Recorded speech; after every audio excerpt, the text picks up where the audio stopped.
Hello అండి అందరికీ today recipe టమాటా ketchup అండి. చిన్నపిల్లలకు టమాటా కెచప్ అంటే మంచి ఇష్టం ఉంటుంది కదా, అందుకే దీన్ని హెల్తీగా ఎలా తయారు చేయాలో ఇంట్లోనే ప్రిపేర్ చేశానండి. ఏం లేదు, మంచిగా రెడ్గా పండిన టమాటాలు తీసుకోవాలి, వాటిని ముక్కలుగా చేసేసుకొని కొంచెం వాటర్ వేసి బాగా ఉడికించుకోవాలండి. ఇవి ఉడికాక చల్లారాక దీన్ని ఒక మిక్సీ జార్లో వేసేసి ప్యూరీ చేసుకోవాలి. ఈ ప్యూరీని ఇలా ప్యూరీ పట్టుకోవాలి. దీన్ని స్ట్రెయినర్లో వేసేసి స్ట్రెయిన్ చేసుకోవాలండి, ఎందుకంటే ఇందులో ఉన్న విత్తనాలు దాని స్కిన్ మొత్తం పోతుంది. ఈ ప్యూరీని మళ్ళీ స్టవ్ మీద పెట్టేసి మంచిగా దగ్గరికి వచ్చేలాగా ఉడికించుకోవాలి. ఇది ఉడుకుతున్న టైంలోనే మనం దీనిలో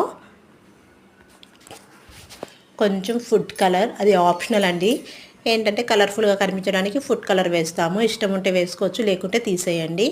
తర్వాత కొంచెం నేనైతే షుగర్కి బదులుగా బెల్లం వేస్తున్నాను, ఎందుకంటే బెల్లం పిల్లలకి హెల్తీ కాబట్టి షుగర్ని స్కిప్ చేయడమే మంచిది, అందుకని బెల్లము. తర్వాత సాల్ట్, తర్వాత నేను కారానికి బదులుగా పెప్పర్ పౌడర్ వేశాను, కొంచెం స్పైసీనెస్ ఉంటుంది, ఇది కూడా హెల్త్కి మంచిది కాబట్టి.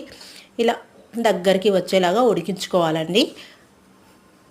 చూడండి, ఇలా దగ్గరికి వచ్చేసాక స్టవ్ ఆఫ్ చేసేసుకోండి. కొంచెం అంటే వెనిగర్కి బదులుగా నిమ్మకాయ పిండాను. మన టమాటా కెచప్ రెడీ. ఈ రెసిపీ నచ్చితే లైక్ చేయండి, షేర్ చేయండి, సబ్స్క్రైబ్ చేసుకోండి.